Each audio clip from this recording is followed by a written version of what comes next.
Welcome to WMTV. I'm Chris Congreve, and with me on this show is Mr. Ian Morat. Thank you, Chris. Our usual co-host Jonathan Grice is away on a romantic weekend with Gary Jones.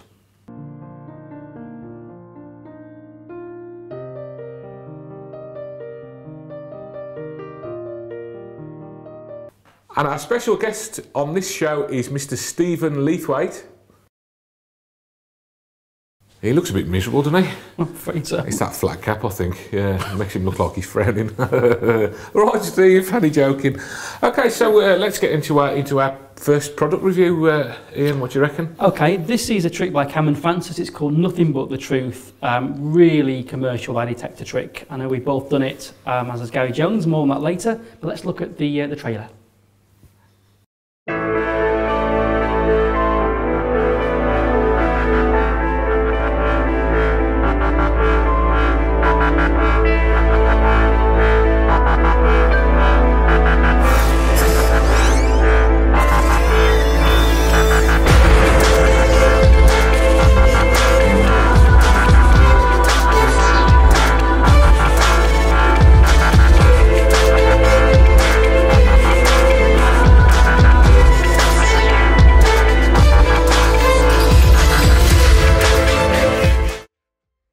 So that was Nothing But the Truth, as ever by Cameron. Very, very clever, very commercial piece of magic. And I know you do this with business cards, don't you? Business cards. I used to do it with business cards, but to be honest with you, I love the jumbo card idea as well. Yeah, no, I think they're in between. They're not quite jumbo, are they? I think there's in between sort of poker and parlour size, I think. Absolutely, and it's took something into a small, sort of very intimate close-up trick into you can do it at a quite a big table now. Yeah, big table or parlour sort of thing. And the fun that you can have when you sort of people are lying or telling the truth, you know, it's great because as soon as they tell a lie, and let's face it, everybody tries one just to see what's going to happen. They're going to, aren't they? You just, oh, you little liar, oh, you fibber, and all this kind of stuff. Good bit of banter going on. And it does, and the bit at the end, you know, when all the cards are revealed to be the same. It's definitely a strong moment. I really like this actually. It's great, but having said that, we've got a clip of our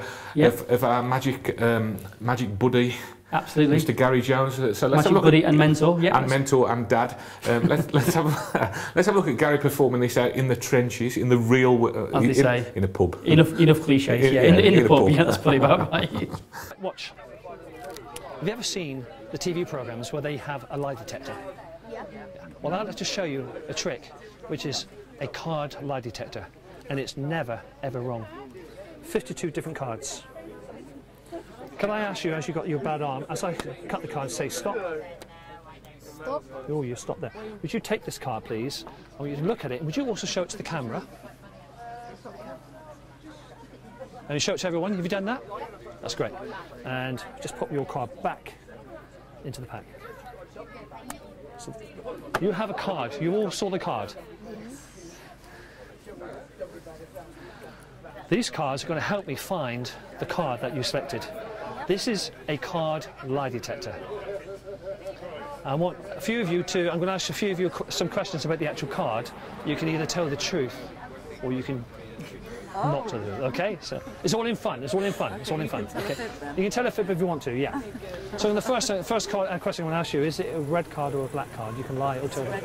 It's a red card. Oh, by the way, I forgot to tell you, for each letter, I'm going to count one card from the top to the bottom for each letter. Okay, so you said a red card. That's R-E-D. That was nasty. Right, so we know it's a black card. We don't know. So it's either a club or a spade. Is it a club or a spade? A club. I didn't see the card, so C-L-U-B, and it's a. Ooh, that's another lie. You were so rubbish.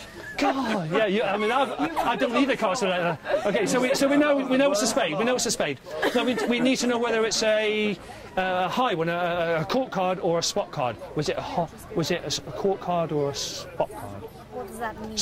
Spot means the number from ace, 2, 3, 4 up to 10, and the court card is Jack, Queen, King. Spot card. It's a spot card. S-P-O-T. Oh. I cannot believe this. So we know it's a court card, a picture card. Could it be a jack, queen, or king? It's a queen. Q, U, E, E, N. Wow! So that's telling me that you chose the Queen of Spades. Oh, when I said to you the cards never lie, and you gather that because every time you told a lie, it found the lie, and when you told the truth, it found the truth. But you see, the cards never lie because these are all queens. Oh, queens of Spades. Very good. Very good. Good trick. Good trick. It's an amazing trick. Yes. It's a miracle. Definitely. Yes. So, as ever, a smooth performance from Mr. Jones. Yes. Our dad's done us proud again, hasn't he? Yeah. No, I mean, it's a great trick, to be honest. It's a great trick, absolutely. Fairly straightforward. You know, just got to do an Elmsley count. Yeah, and that's the only move really in it. Yeah. Yeah, it's very simple to do, and cards fit in your pocket, always ready to go. Instant reset. Instant reset. Ticks all the boxes. We've heard that before, haven't we? That's his catchphrase, that now, isn't it? Ticks all the boxes. But you know, it's such important. I know we joke about this, but you know, as working magicians, that is really crucial. Yeah. You want something that's ready to go. That you don't need a table for. You know, I mean, it's you know, ticks all the boxes. Another cliche. Pack small, plays big. There we go. Ian, try and get as many in as I can. I was going to say, can we crowbar a few more cliches in? Yeah. I'm sure we probably can. A bit more work. I'm sure we can. It's a real world worker. That's yours though, Chris. Ticks all the boxes. Ticks all the boxes, yeah. So we're going to vote then. We were a bit thin on the ground this week. Well, I'm not thin, but you know what I mean. I'm on the ground. So, Ian, should we have your vote? Yeah, definitely. Thumbs up from me. Yeah, really great trick. And a big thumbs up from me as well. Yeah. Right. Well done, Cameron. So welcome to this episode's special guest. It's Stephen Leathwaite. Well, hey. Hiya. Hi, How you Stephen. doing? Hi. Hiya. Right. Wait, just my hat. That's better. Looks better on you. Looks better on me now. You got that thing going on there. You got me. Well, I recognise you now. Thank you. So Steve, good to see you. We're going to ask you the questions we ask all of our guests, if that's okay. Sure. Crack on. So the first one, then, is how, and we've had some interesting answers so far, Ian. I think you agree. Have, yep. How did you first get interested in magic? I was about 7 years of age. My dad showed me a coin trick. Did he pull it from behind your ear? No, he did well, sort of, but it was the French drop he showed me. So it was it blew me away, to be honest. He was not a magician, my dad. So and it's just one coin trick he knew. And from there, I was just hooked. I said, "You've got to show me that," like, you know. Did he show you right away, or did he resist and keep you guessing? No, he showed me pretty much right away, from what I can recall. Yeah. And then I he got me some, like, you know, the Paul Daniels magic sets and all that stuff. That's a recurring theme, isn't it? Yeah, good old Paul. Yeah, it was. You know, it's funny, people knock him, but he's influenced so many of us, hasn't he? You know, yeah. I mean, I don't knock Paul Daniels. Neither do I. Absolutely, because to me he was a legend, like, you know. So totally agree. You know, so lots of respect in every aspect, business side of magic as well as you know. Great performer. Agreed. A superb entertainer. He is. I mean, I saw him at a convention probably 2 or 3 years ago, and he absolutely brought the house down. It was an audience of laymen. Absolutely nailed it. He was fantastic. I'd be absolutely terrified to show Paul Daniels a trick, wouldn't you? I think I would. I think my answer's mine too. I mean, he's been a massive influence on me from my childhood. So how did you go from like a Paul Daniels magic set into the more sort of serious study of magic? Because back in those days, I mean, you grew up in the sort of late 70s, early 80s. Well, early 80s, the 70s, 80s, there was no internet. Yes, exactly. So Google or YouTube. Well, this is why I've got so much. I mean, if it wasn't for my mum and dad, then I probably would never be as into magic as much as I am now. And Paul Daniels, basically. So we were like, in my eyes, we were one big family. In some perverted sick way. Right, you know what I mean? And my dad used to sort of like, and he must have done, and I haven't spoken to him about it, but he must have booked holidays around magic shops because they were so far. Magic shops in them days in England was just so far away. You know, we had Paul Scott in Birmingham, which I used to visit, and Keith Bennett, but it was rare that I ever went there. You know, so it was more on the case when we went away on holidays. my dad would go, well, let's look for a magic shop, right? And it was really weird because he'd just pick up the phone or directory in Yellow Pages in one of these phone boxes, you know, and he'd be looking for it and go, oh, there's one there, look, you know. And I'd be like, wicked, I'd be so excited. And when I went to Skeggy and stuff like that, to Butlins, and, you know, there was one, a magic shop there, and I remember him getting me the frame, you know, the frame you tip upside down and all the sand comes out. The sand frame. And I remember going, I want that, you know, and he was like, yeah, okay. I was a spoiled little kid, really, I suppose, in some fashion, you know, so I was lucky for that reason. And even sometimes he'd just take me down. Well, I mean, we went to Supreme once, you can't even go in. Wow. You know what I mean? You're not allowed to go in. He was just like, passing, goes, that's Supreme. I was like, wicked, let's go in. And no, you couldn't go in. You had to order from paper, you know, from the book, like, you know. So it was back difficult. in the days when the explanation was better than the trick sometimes, wasn't it? You know, you'd order something off this little write-up and wait for it to drop through your letterbox, expecting like this thing to. And, the instructions are always difficult as well. I mean, I'm dyslexic, so when I come to read and write, I'm not great at all. So look, fortunate again, my dad would sit there and he'd learn the trick and then he'd teach me. Really? Yeah. So does he still do any magic, your dad? No, he doesn't do magic. He doesn't. He can't. You know. I mean, we used to play cards all the time. It was just a mad card. Dad's like mad on cards. He loves playing poker and everything else. So, but he was always just teaching me different tricks, like the string with the case, with the ball in, you know, the one when you knot it up, and I can't remember the name of it now, you know, and you pop it off and it drops off, like blockhead sort of thing, if you know what I mean. Okay. But, and he used to teach me how to do all that sort of thing, so he'd read all the instructions and then teach me. So he'd have to learn. He was patient and sort of very, good supportive. Very. So I was very fortunate for that. You know what I mean? This is I've got an idea who you might say now, but this leads us on to our next question, which is which magician would you say has influenced you the most? Well, it'd be Paul Daniels. Yeah, absolutely, great answer. Fantastic. You know, definitely without a shadow. Mine too. Yeah, brilliant. Yeah. Okay. This is what I'm looking forward to asking you, mate. I know, yeah. What's the funniest or the most memorable thing that's ever happened to you while you've been performing magic? It could be at a gig or right. Okay.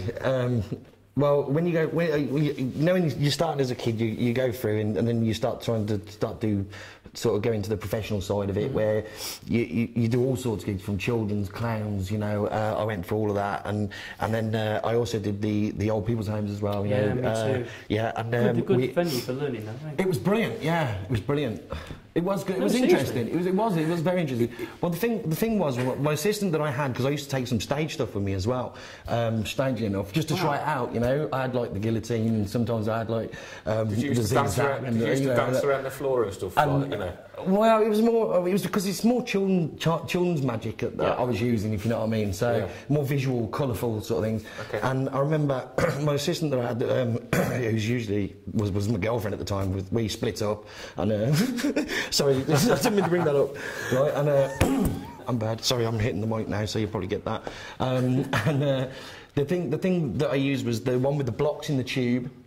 When you got 3 white blocks, and you got 3 different coloured handkerchiefs. And because my assistant left, I needed another one. So again, my dad stepped in, and I was like, "Nice one, Dad. You have to come on to this one with me." And he came, and basically the routine was really bad. It was really cheesy, and it was like, "Here I have a blue handkerchief, you know," and they go, "No, it's red," and you go, "No, it's been dyed red," you know. All the hilarious guys. All the hilarious good ones. You know, the one that Chris comes out with most of the time. You still use them to this day. Still use them, yeah. But I could deliver a lion. A lion? Yeah. Yeah, okay, cool. So I was doing all those kind of gags, and when you got to the green one, you know, so you have a yellow handkerchief, and they go, no, it's not, it's green.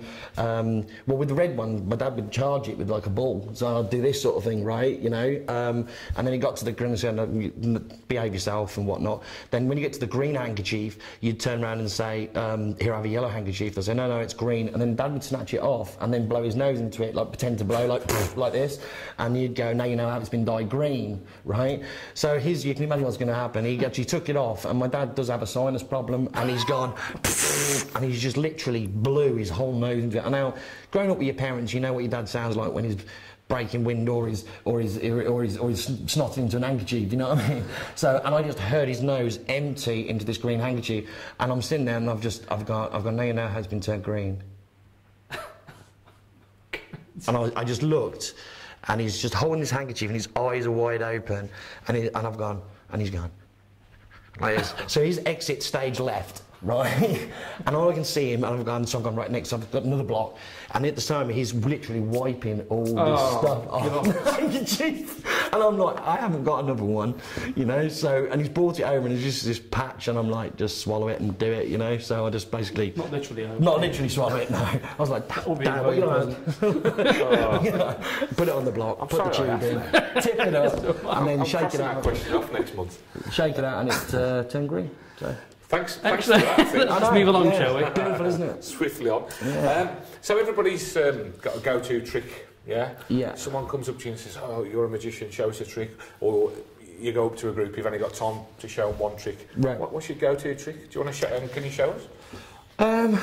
Well, to be honest with you, I'm you know, my stuff's kind of varied, so I'm depending on the situation I'm in, really, that what trick I would rather go for. So it's not something I'd just pull out and go straight for it. But one of my favourite sort of moves that I turned into an effect was the hot shot cut by Darryl off his Encyclopedia of Card Magic. Yeah. And I just love it. Is flashy, I know, but I use it in a routine shortly after a slop shuffle as an opener, believe it or not. So, but I don't use the slop shuffle for the reversal of their card and leaving it, you know, when you straighten the deck out and their cards are face up, the only one. I use it in fact, I might show you that actually, because it's a different sort of. It's a different sort of. Yeah, I'll do the slop shuffle idea. I think this is my routine for when you do a slop shuffle. I'll sort of move this over here so we can get it in. Hold on a sec. Take the jokers out. Okay, so what I'd do is I've already approached the table now at this point, and I'd say, okay, have you ever played that game, 52 card pickup, Chris? Not for a while. Yeah, but you've played it, right? Yeah. And it's an absolute nightmare when you drop the cards on the floor and the person's got to pick them up and et cetera, et cetera. But I bet you bottom dollar that they don't pick it up, though. It's always you that ends up picking them up, isn't it? Right? Yeah. And it's a nightmare when you have to sort them back out, right? Yeah. Well, I'm going to show you, because I'm a nice guy, right? I'm going to show you a fast way how to actually sort the cards out. How cool is that? Right, cool. No, right, well, okay, watch. I'm not going to drop.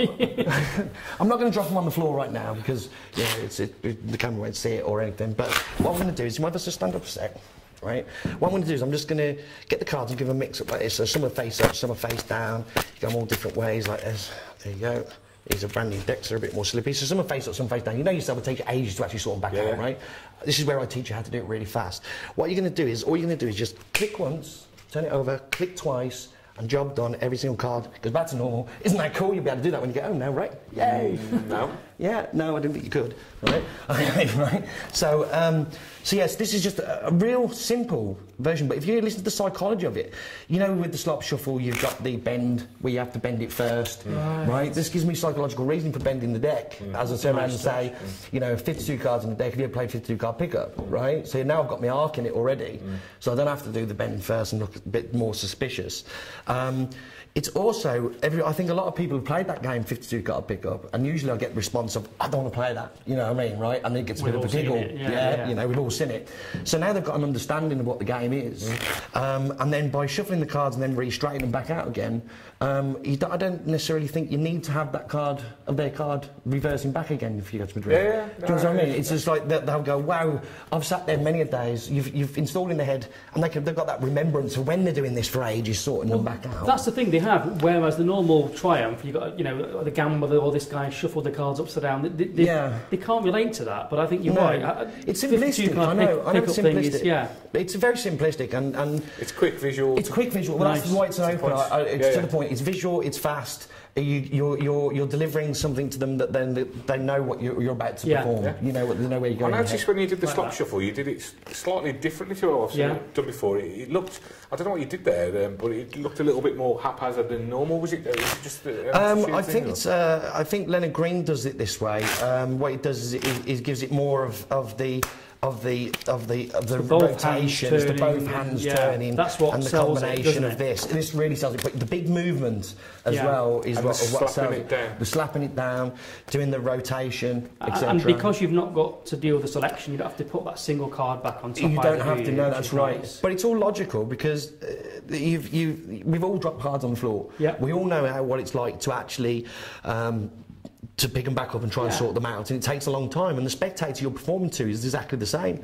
So it's a nice premise. it just gives it a logical feel more than saying, I'm straightening them all out and this is magic with the card popping up. They can't relate to that. They can. Okay, so then just squeeze it. So that's great. Just squeeze at that point, flip over. Steve, you everybody who comes onto the show, right? They teach an effect or something. Yeah. I think you're going to share a fantastic card control with us. This is something I've been playing with for quite some time, but haven't, as I said to you before, not many people have seen it.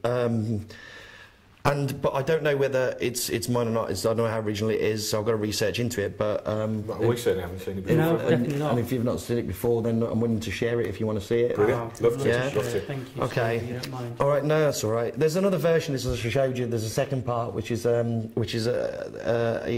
sandwich thing. Yeah. A sandwich thing. But I'm not going to show that now. But I'll just show you the control, and then. I'm probably going to be lecturing it down at the Moth Book Convention down at the Bromsgrove on the 21st of October, which is the Magicians of Facebook thing. So I'm sure I may see it on another one of your projects maybe as well in the future. Yes, I've got about 5 projects on the go at the moment. So I know some older stuff that I've been using since about at least 10 years ago. I've got a pass that a lot of people know me for. Bus pass. A bus pass, a bus pass trick, don't get excited. Okay, so... Okay, mate. All right. Okay, so am I going to show this to you or to this over here? To the audience, right? Yeah, okay. Okay, so spectator's going to say stop. Just say stop for his Chris whenever you feel like it. Just there? Yeah. Okay, all right, so I'm going to show you the card.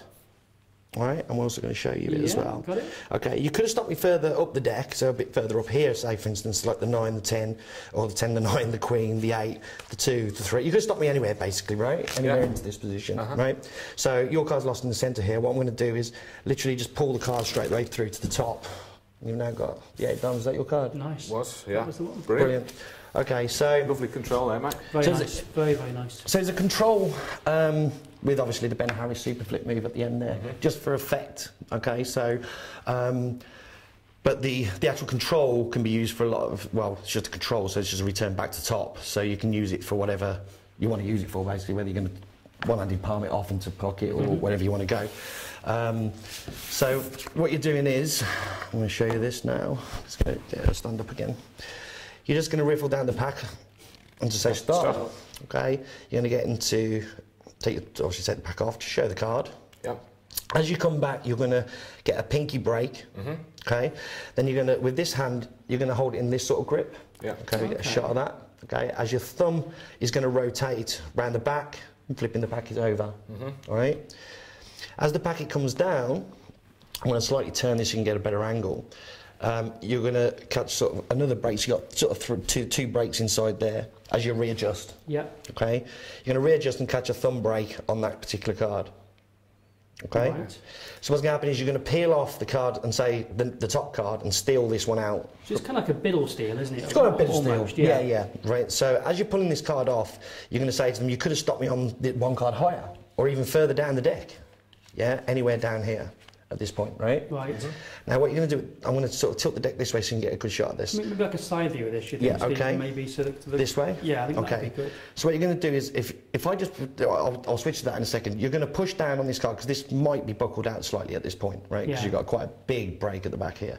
So you're going to buckle down, all right? And then as you're doing some more of these, right? Your thumb, let me try and get a shot of this, your thumb at the back is going to slide off around to the side of this corner. Yeah. And then you're going to use this bottom card to literally flip this packet over as this rotates and places back on top. Nice. Very nice. So in action it'd be, look, 9 of diamonds here, Queen of hearts, 8 of hearts. And that's lovely. Very, very nice. You're leaving it back here. Excellent. So, and that leaves it back there. All right. Brilliant. So, but we'll be lectured. Appreciate that. Thank you very much indeed. Right, you're very welcome. So one last thing then we always get our guests to do, and that's for you to tell us a joke. So a joke? You need to keep it clean. I only know dirty joke. Which one do you want to hear? He's going to tell us a dirty joke. A dirty joke. I'm not sure we got. Not sure we got. Go on. All right. Very quickly. Very quickly. Dirty joke. Boy fell in the mud. Pardon? Boy fell in the mud. Dirty. Filthy. Dirty joke. The joke. That's the only dirty joke.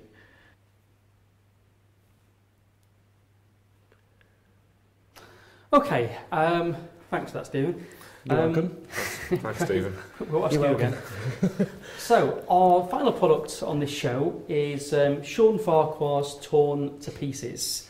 It's a torn restored photo kind of thing. It's a little bit different, and let's take a look at the trailer now.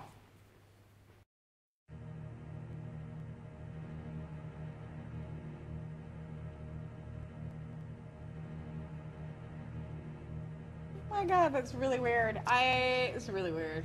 Thank you, Sean. I can see welcome. why you won. Nice.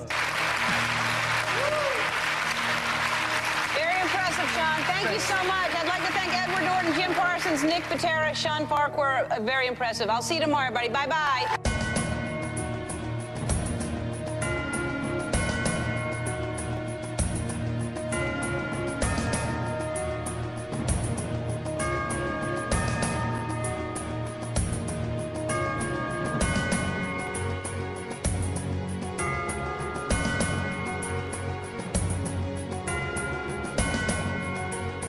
Okay, Stevens, that was Sean Farquhar's Torn to Pieces. Yeah. What do you think of it?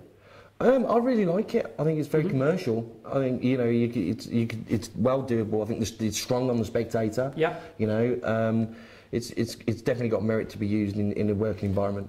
Yeah, I agree. It's a commercial trick. It's I think as Sean mentions on the DVD that it's Sean basically reinvented a Dan Harlan trick. That's correct. Yeah. Called Crazy Eights. Crazy Eights. Nice idea putting your photo and your details it on is there. a very nice idea. It's a cool idea. I mean, when I first saw it, I thought, well, hang on, if you're going to tear a photograph up, why not restore it exactly as it was beforehand?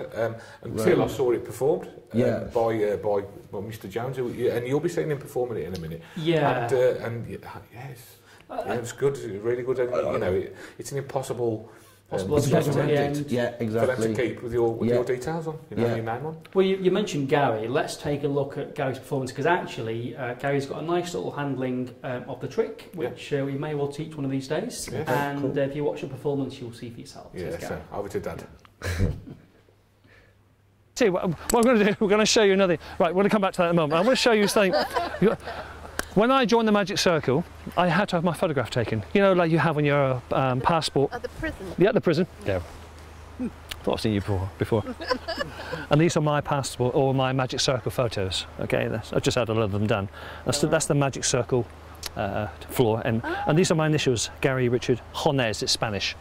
Oh, Jones actually. Okay, Jones. And could I?